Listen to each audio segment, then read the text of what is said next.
Mr. Prime Minister, you have been very generous with your time. We have so many more questions that we won't be able to get to. Thank you, everybody, for your questions. But before we close, I want to ask one last question, which is, this is your first visit here as Prime Minister. We have a very distinguished audience here of policymakers, people in and out of government, people who care deeply about the U.S.-Pakistan relationship.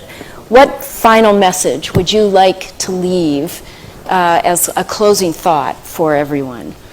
My message from my first trip as the Prime Minister to the US, I would like to have a relationship between the two countries of mutual trust.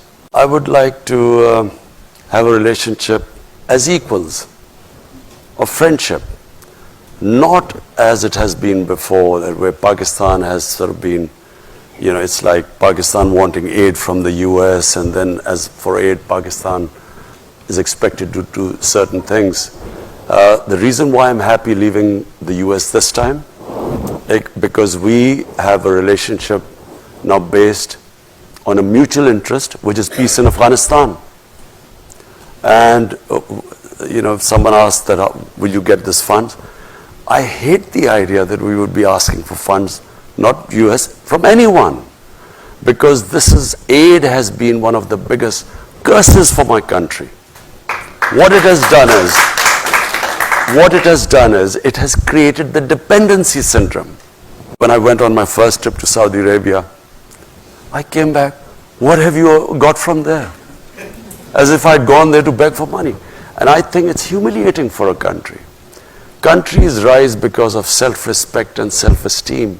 No countries rise by begging and borrowing for money. So my relationship with the US would be, I would like a relationship with, a dignified relationship with the US, where never again should we ever have that humiliating phase. I can tell you as a Pakistani, never did I feel more humiliated when Osama bin Laden was taken out in Pakistan by the US troops. Never did I feel more humiliated, because here was a country which was supposed to be an ally, and our ally did not trust us. So as a Pakistani, for every Pakistani it was humiliating. We never want to be in that same position again. We want to have a relationship of friendship. And it doesn't matter, you know, friend can be rich and the other can not be so rich, but so what? You know, it's about a dignified relationship, and that's what I hope to have with the US.